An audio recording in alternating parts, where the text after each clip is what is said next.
I feel like I say it again and again and again and again. Hey everyone, I'm Abbey Sharp. Welcome to Abby's Kitchen.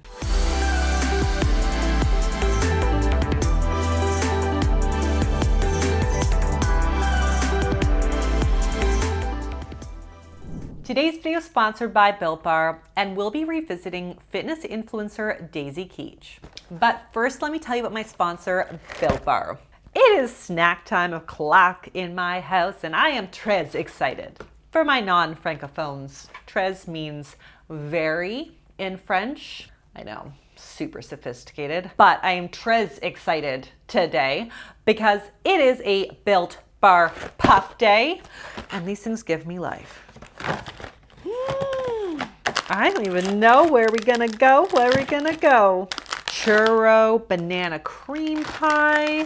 Oh, what? Coconut marshmallow. Hello. You guys know I love me a good coconut chocolate combo.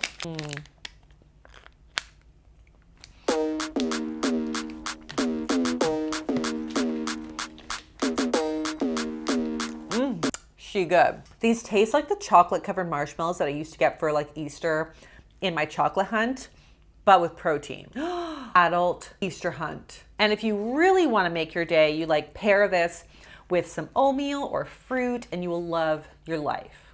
I mean, this has 17 grams of protein. Amazing. So if you want to try these out yourself, check out my link in the description and use my promo code AbbeySharp15 to get 15% off of your order. And you can pause the screen or look at my description to check out my disclaimer, including a trigger warning to those with current or previous experiences with disordered eating.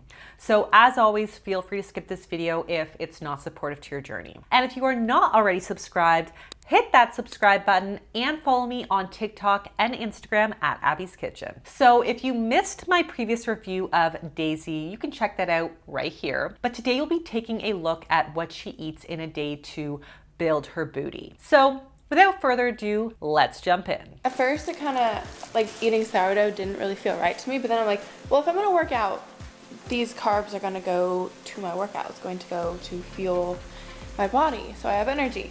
So I don't think it's that bad, and plus I like it. It's enjoyable for me. Here, turkey bacon. This is my favorite one.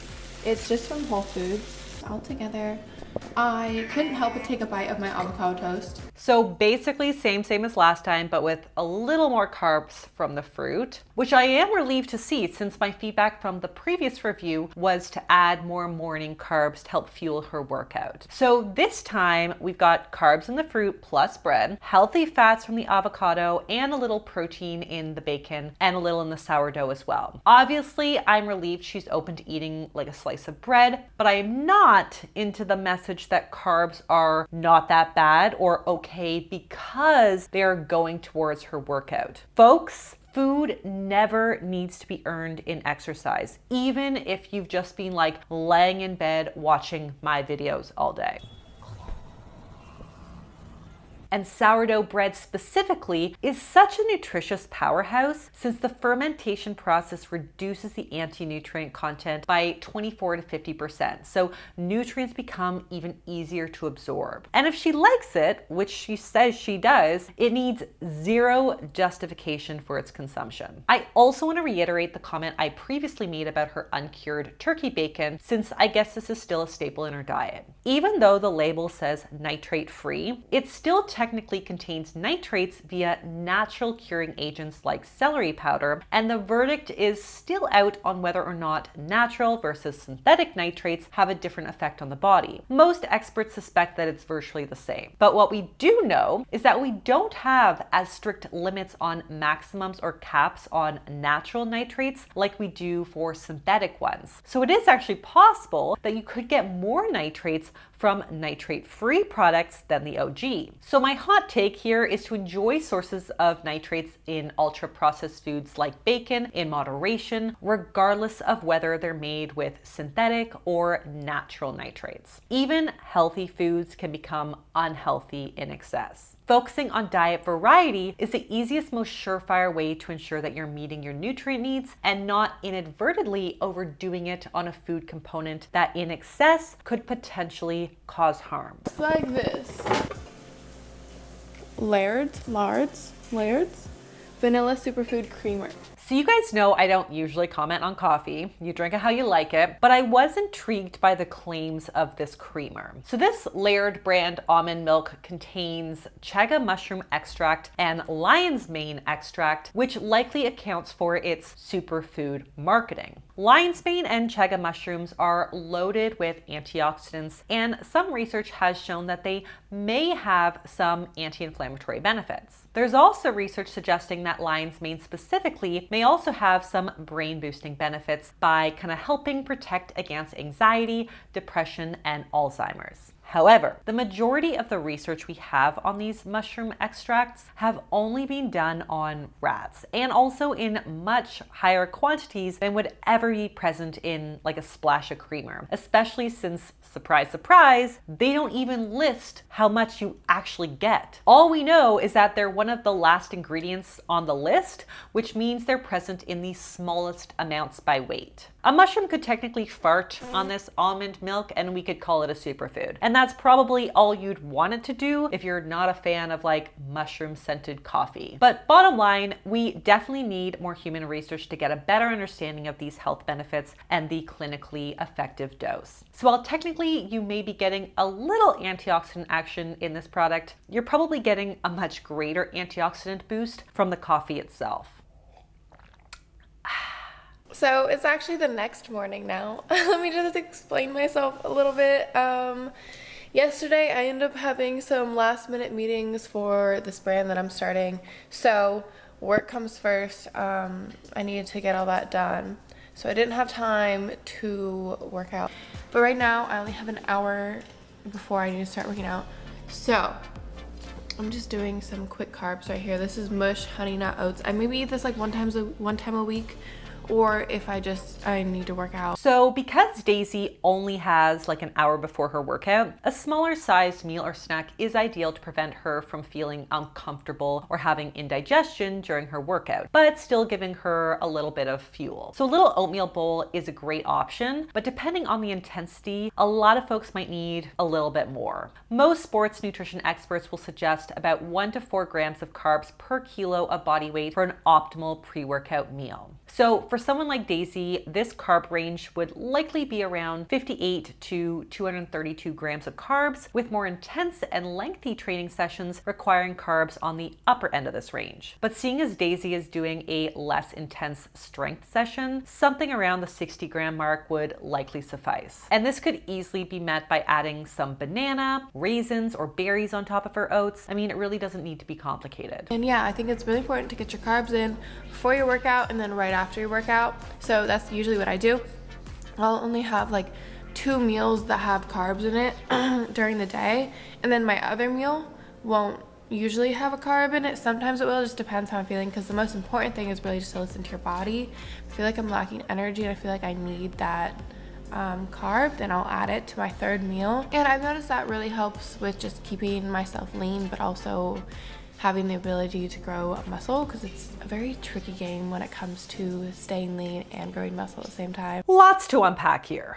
Yes, 100% agreed. We definitely want to get our carbs in both before and after a workout. So the carbs will help to supply the quick energy before the workout, and they'll help with muscle and glycogen store recovery afterwards. However, what I seem to be hearing implicitly or explicitly a lot is that you only need carbs if you're intentionally working out, and that is just not true. None of the information is correct. Even if we're like laying horizontal watching Netflix all day, our body still needs energy from carbs to think, breathe, digest food, move, support metabolism, etc. In fact, assuming you're not in a state of ketosis, our nutrition guidelines recommend about 45 to 65% of our total daily calories from carbs. So for someone around Daisy's size, that's well over 200 grams. Now, I don't disagree that there's value in front loading your carbs around your workout and earlier on in the day, since insulin sensitivity tends to decline throughout the day and it's at its peak in the morning. That doesn't mean our bodies just like stop processing carbs after a certain hour and we need to go like full on carnivore after 4. There's a hot spinning cone of meat in that Greek restaurant next door. I don't know what it is, but I'd like to eat the whole thing. Ultimately, everyone has to find what feels best for them. And if Daisy genuinely feels best going to bed without carbs, then great. If it works for her, it works for me. However, I would just be worried about an intention behind restricting carbs being more about helping one lean out to meet body goals rather than actually listening to body cues and desires. Because as we saw with the sourdough bread, it's clear that Daisy does enjoy carb-containing foods, but it seems like she has to have a performance-based justification to be able to eat them. So if she needs a justification for carbs within the context of body recomp or growing a booty, consider what my colleague sports dietitian Chelsea Cross said to me when I asked. Carbs fuel training, which means greater intensity in the gym, which allows you to better hit that stimulus threshold to see muscle change. Also, consider your sleep. Sleep is one of the most important factors in fat loss and muscle growth. And we know that having carbs before bed can also help to support a good sleep. And very quick, this is because carbs may boost tryptophan and serotonin in the brain, which are both involved in sleep. So while I'm fully supportive of working towards meeting one's aesthetic body goals, drastically cutting carbs or calories in order to reach them will actually just delay their realization. In between working out on a photo shoot, I had a protein shake and I'm having a lunch. I got some chicken, salad, then buffalo cauliflower, vegan. And I'm not vegan, by the way, because there's literally chicken on my plate, but I try to stay away from dairy. Then we got some rice, which I honestly probably didn't need because I already have the cauliflower, so that's my carb. I did do booty day, and I did do really good on my hip thrust, so I kind of deserve it. Oh wow. One, cauliflower has like 6 grams of carbs per cup, so even with a bit of breading on it, I wouldn't call that a high carb side. 2, even if her hip thrusts weren't fire, she absolutely should enjoy the rice if she wanted it. And since she did say she was prioritizing her carbs before and after workouts, the 53 grams of carbs per cup of rice would definitely help to support post-workout recovery, so I do hope she actually allowed herself to eat it. She also didn't mention what was in her protein shake, but in my last review, it was just spinach, almond butter, almond milk, protein powder, and half of a banana. So if she didn't have the rice, I would at least hope for some carbs in the shake. And yes, you can eat the whole damn piece of fruit. Regardless of what she eventually eats, I think the ongoing theme here from her language around food is that carbs are to be restricted to earned opportunities, basically following a hard sweat sesh in the gym. And knowing how high her carb needs likely are for her activity level, I do worry she may be selling her body short. A little Erewhon gluten-free vegan cookie. I got this yummy juice. It's called High Vibe. We like that. Raise your frequency. Granny Smith. Oh my god. I'm dead. Okay. Organic Granny Smith apple. Organic pineapple. Organic rose water. Organic lemon and organic beet. Organic. Okay, here we are. Here are the carbs. Yes.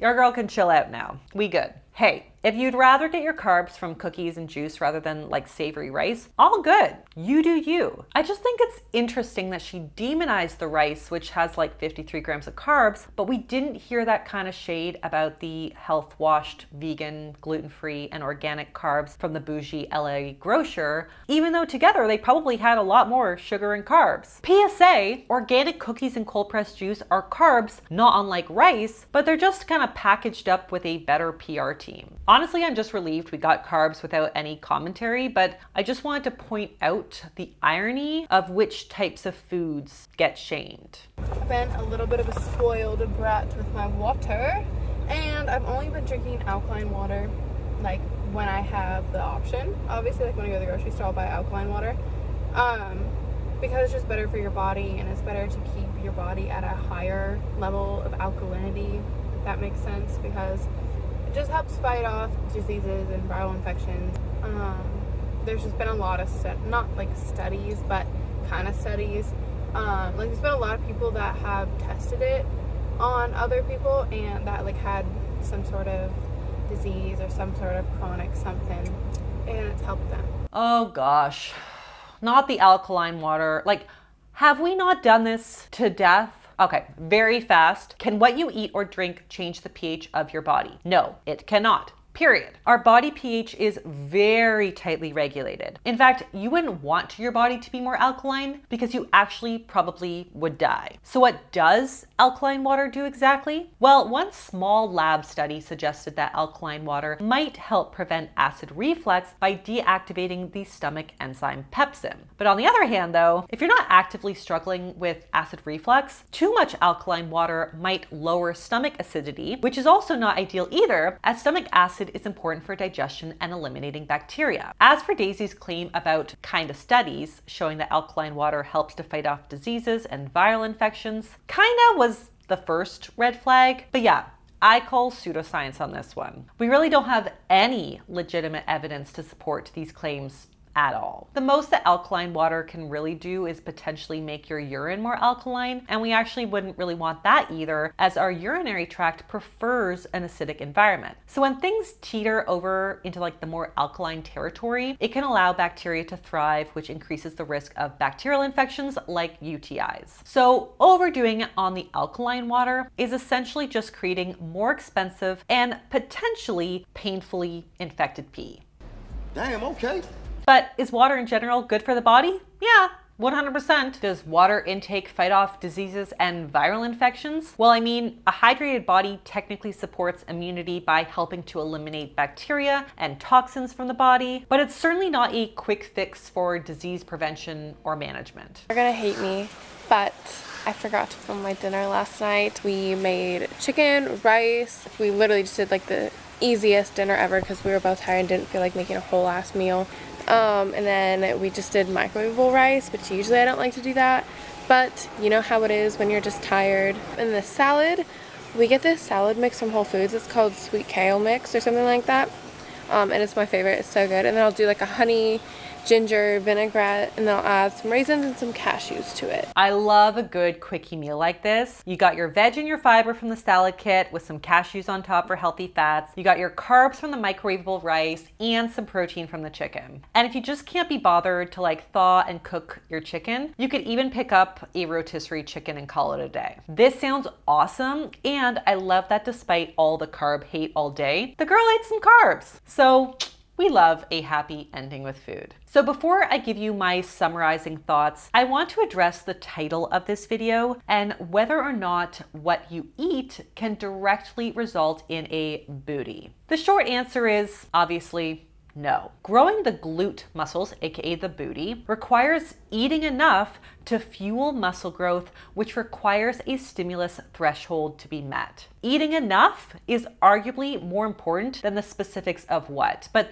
the training and, let's be honest, genetics is also key. As for this week of eating, it's a bit challenging to get an accurate picture of Daisy's daily intake, as this video was less of a what I eat in a day and more like random meals that I had this week, both on and off camera. But overall, I would say the meals that we did see were generally more or less balanced and calorically adequate compared to my previous review, as we did have, some breakfast, lunch, dinner, and some snacks in between. I was also pleasantly surprised that despite all the carb shaming, she actually served a decent amount of carbs in her meals, which will better support her energy needs and recovery. So I think we're definitely on the right track on that front. What I do think is a problem is the moralizing language around carbs and the hesitancy to eat them if they're not explicitly earned through activity. I can sense and appreciate the discomfort here for anyone, including Daisy. I mean, I know that these thought processes and diet behaviors can take a lot of time to unlearn, but I was still proud to see her working through that by adding those carbs in wherever she could. Progress is progress, and unlearning fitness and diet culture is often a lifelong journey. So we love to see others challenging their long-standing beliefs. And on that note, that's all that I have for you guys today. A big thank you again to Built Bar for sponsoring. If you liked it, be sure to give it the thumbs up. Leave me a comment below on who I should review next. Subscribe to the channel, and I'll see you next time on Abby's Kitchen. Bye!